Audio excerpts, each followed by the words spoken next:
Le Croisic, son port et sa criée et bien sûr son océarium. Aujourd'hui dans Tous en Tongue, on vous emmène à voir les petits poissons, mais aussi les gros. C'est parti!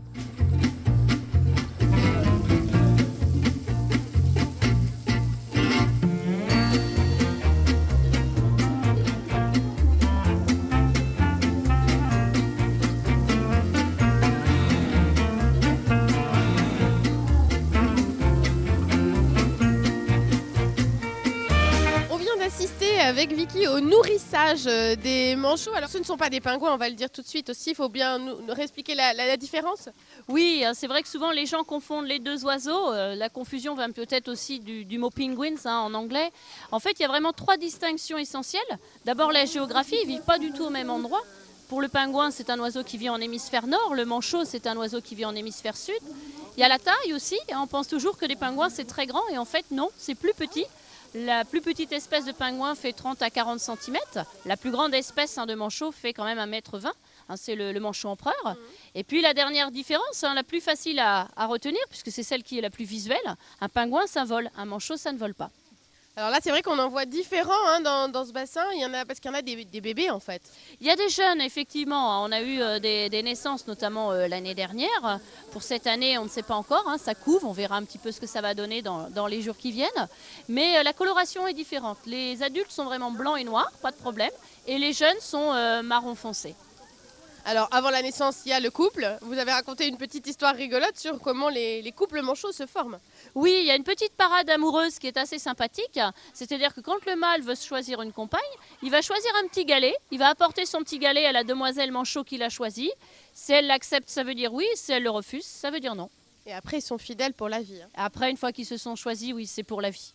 Alors, et qu'est-ce que vous leur donnez à manger précisément? Là, vous avez votre plateau, ça hume. Vous n'avez pas l'odeur, vous, derrière la caméra, mais... Oui, là, c'est ce qui reste, parce qu'ils n'ont pas tout mangé. Ça, c'est du sprat. C'est un petit poisson gras dans la même famille que des sardines. Ils pourraient d'ailleurs tout aussi bien manger des sardines ou des anchois. D'accord, et donc ils en mangent beaucoup.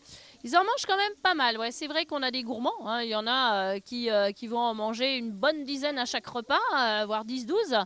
Et puis d'autres un petit peu moins. Sachant que la quantité absorbée aussi va dépendre un petit peu des périodes de l'année. En hiver, ils vont manger un peu plus, c'est normal. Ils se font une couche de gras pour pouvoir avoir chaud, même s'ils ont un plumage qui est bien isolant. Ils mangent plus aussi quand ils ont des petits à nourrir. Là, on a un jeune qui ne mange pas encore tout seul. Du coup, les parents vont manger double part, parce qu'il faut qu'ils mangent pour eux, mais aussi pour pouvoir régurgiter après au juvénile. C'est pas très ragoûtant, mais bon, c'est comme ça que les petits grandissent. C'est comme ça que les petits grandissent. C'est vrai que bon, là, ils n'ont pas de mixeur pour faire la bouillie, donc il n'y a pas d'autre solution. En tout cas, ils mangent plus que les requins, il paraît. Oui, tout à fait. Les manchots sont à l'océarium les animaux qui mangent le plus. Ça mange 3 fois par jour, à 11h, à 15h, à 17h, alors que les requins, c'est 2 fois par semaine. Ça vous fait du boulot, quoi. Ça fait du boulot, mais bon, c'est un boulot sympa quand même. Merci beaucoup, Vicky. De rien, au revoir.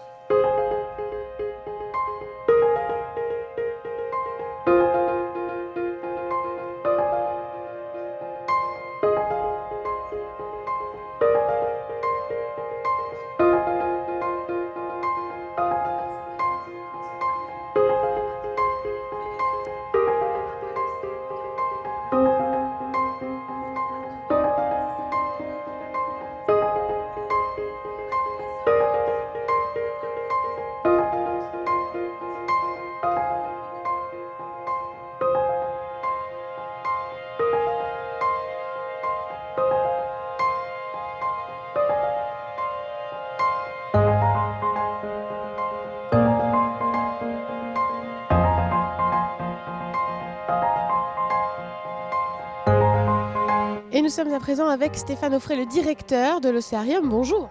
Bonjour. Alors, on est dans la pièce où il y a les raies, l'aquarium des raies du Pacifique, qui a été ouvert tout récemment, le 9 juillet, voilà, et qui est quelque chose d'assez unique en Europe. Vous pouvez nous expliquer en quoi c'est unique? Parce que je pense que c'est une thématique qui n'a jamais été présentée jusqu'à présent au public. Alors pourquoi, je ne sais pas, peut-être que personne n'y a pensé, enfin j'espère. Mais pourquoi vous y avez pensé alors? C'est quelque chose, j'avoue, qui me plaît depuis de nombreuses années. Et je m'étais dit, quand j'aurai la possibilité de le faire, moi j'avais quelques photos, on va dire, d'animaux comme comme ça dans le milieu naturel, de bancs, notamment de raies. Et bon, j'ai toujours trouvé ça assez spectaculaire, puis vraiment très chouette. Et je me suis dit, si un jour je peux faire un bassin comme ça, je me lancerai là-dedans. Donc c'est vrai qu'il y a quelques années, on avait pensé à déjà une phase d'extension, mais qui n'était pas tout à fait celle-ci. Et puis après, on s'est dit, le vivant, c'est quand même, c'est d'abord notre cœur de métier, c'est aussi ce qui plaît beaucoup au public. Et là, ce qu'on voulait faire, c'est quelque chose de spectaculaire, sans avoir des animaux trop grande taille, mais un effet de banc, un effet de masse, un peu ce qu'on peut retrouver aussi dans le milieu naturel, que nous, on avait un petit peu en tête. Alors, on partait un peu dans l'expectative et puis un peu dans le flou, parce que à notre connaissance, ça n'avait jamais été fait. Donc le comportement des raies, parfois, là on avait des doutes, on avait questionné beaucoup de confrères, des fournisseurs, etc., des pêcheurs. Quelle allait être leur réaction dans un bassin comme ça? On ne savait pas trop si elles allaient être en mouvement ou pas, et ça c'était un peu la grosse problématique. Et jusqu'ici tout va bien. On a ce que l'on souhaitait, c'est-à-dire des animaux qui sont toujours en mouvement, qui sont toujours, c'est toujours zen, mais au moins ils ne sont pas toujours posés au fond, ils sont toujours entre deux eaux. Et puis il y a l'effet de masse aussi, parce que là on en a une petite centaine, on en attend encore quelques dizaines à venir, et je pense que l'effet sera celui qu'on escomptait. Il y a des espèces un peu rares, un peu particulières? Ce ne sont pas des espèces rares, ce sont des espèces qu'on rencontre et dans le Pacifique et dans le sud de l'Europe. Donc certaines viennent d'Indonésie, d'autres viennent du sud du Portugal, d'Espagne, etc., donc de Méditerranée ou du détroit de Gibraltar. On travaille avec des températures qui justement peuvent permettre à des espèces tropicales et à des espèces méditerranéennes de vivre ensemble. L'avantage des raies, c'est que ce sont des animaux très faciles, très dociles, où il n'y a pas de prédation. Entre elles, il n'y a aucun problème. Les grosses ne mangent pas les petites. Voilà. Et on n'a pas de soucis. C'est des animaux qui cohabitent très bien entre eux. Et ça, c'est un gros avantage par rapport à d'autres espèces. Donc ça, pour nous, c'est des espèces assez faciles à maintenir. Alors, elles ne sont pas toutes seules dans ce grand bassin derrière nous. Il y a un avion. Alors les enfants croyaient qu'il était tombé du ciel, mais c'est pas exactement comme ça que ça s'est passé. Ça, c'était aussi un souhait de notre part, c'est que au fond de la mer, il y a des épaves. Alors, vous avez des épaves naturelles comme des récifs, etc. Il y a aussi des bateaux qui ont coulé, et puis il y a aussi quelques avions. Et le bateau, on l'avait déjà un petit peu travaillé, on l'avait déjà fait, donc on s'était dit. Un avion, puis c'est un avion, ça vole aussi, c'est un petit peu comme une raie, donc on s'est dit, il y a peut-être quelque chose à faire, donc on a fait un peu de recherche, et puis on a un artiste avec qui on a déjà beaucoup travaillé. Artiste du Croisic qui plus est ? Un artiste du Croisic, oui, ils sont peu nombreux, mais il y en a quelques-uns, et qui travaillent déjà avec nous depuis de nombreuses années, et à qui on a passé commande, on lui a dit, moi je veux ce genre d'avion, un peu bombardier de la dernière guerre mondiale, etc., un peu coulé au fond, avec un petit peu de destruction sur la carlingue, sur les ailes, les moteurs, etc. Et puis on a travaillé ensemble un peu, et c'est lui qui a tout fait évidemment au niveau de la réalisation, mais au niveau un petit peu de l'imagination, de la conception, on a travaillé ensemble. Et puis il a fait cet avion qui est vraiment très bien réussi. Honnêtement, c'est vraiment. Moi, j'ai eu la chance d'en voir d'autres aussi ailleurs. Je me suis dit, quand je l'ai vu vraiment terminé, je me suis dit il est vraiment très chouette. Et puis ça allait bien aussi dans ce bassin, parce qu'en fin de compte, c'est quand même des animaux, ce qu'on appelle pélagiques, donc des animaux qui vivent en pleine eau. Donc ne faire qu'une piscine, ça nous gênait un petit peu. C'était bien d'avoir un élément de décoration, et je trouve que l'avion, ça se prêtait tout à fait à ça. Alors, c'est vrai que c'est une belle histoire que vous avez aussi avec cet aquarium qui va avoir 25 ans l'année prochaine.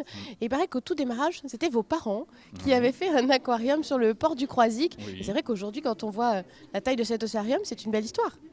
C'est une belle histoire, parce que ça va faire bientôt 45 ans qu'on fait ce métier-là. Donc mes parents étaient marieurs, donc marchands de poissons sur les quais du Croisic, ils avaient un commerce.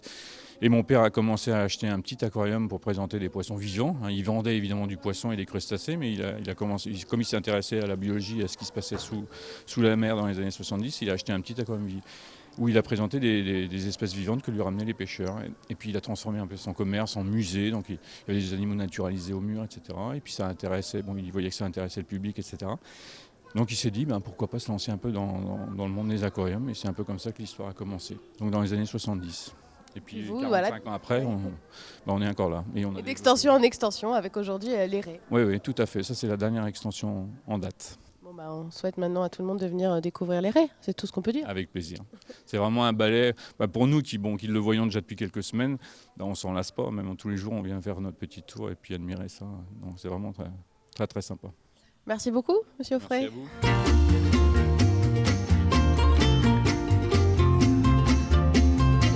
Alors ici dans ce bassin, vous aurez reconnu Patrick, l'étoile de mer, c'est l'ami de Bob l'éponge, bien entendu. Voilà, elle est là, à l'Océarium du Croisic, c'est formidable.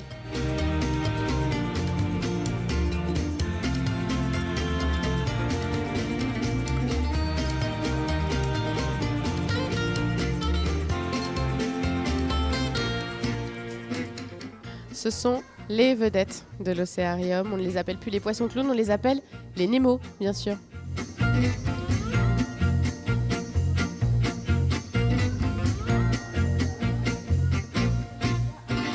Nous sommes à présent avec Céline devant le tunnel de l'Océarium dans le bâtiment Atlantique, parce qu'il y a plusieurs espaces en fait dans cet Océarium qui représentent un peu les différents milieux aussi. Voilà, vous avez ici dans ce bâtiment l'Océan Atlantique.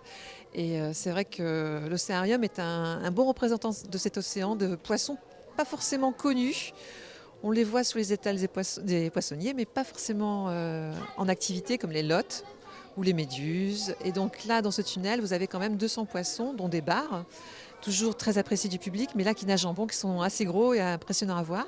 Voilà. Il y a le Mérou aussi qui est pas mal. Les mérous, et ce sont des cerniers aussi de l'Atlantique qui sont assez beaux, des hippocampes, la nurserie aussi, ça c'est un best de l'Océarium, les gens aiment beaucoup voir les petits poissons.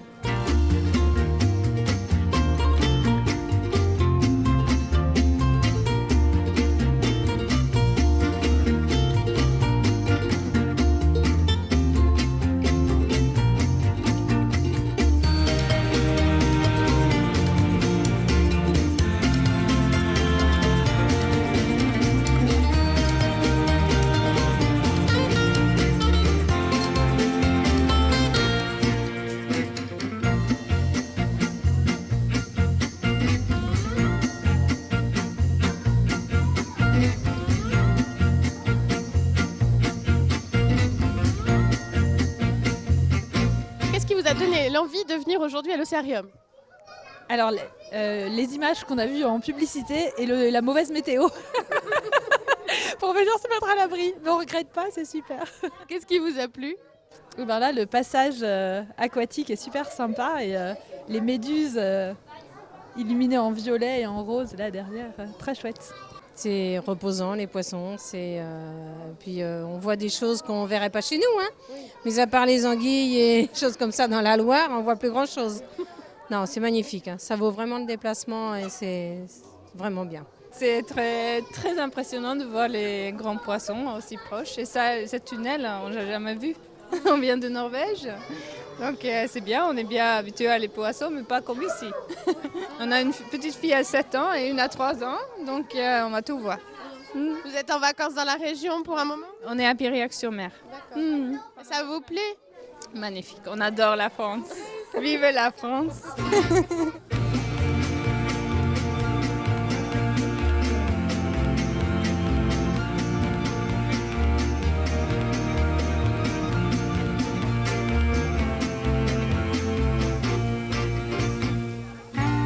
Voilà, la visite de l'Océarium, c'est fini pour nous. C'est à votre tour de venir voir les pieuvres, les poissons clowns et les requins. L'Océarium, c'est ouvert tous les jours pendant l'été, du lundi au dimanche, 7 jours sur 7.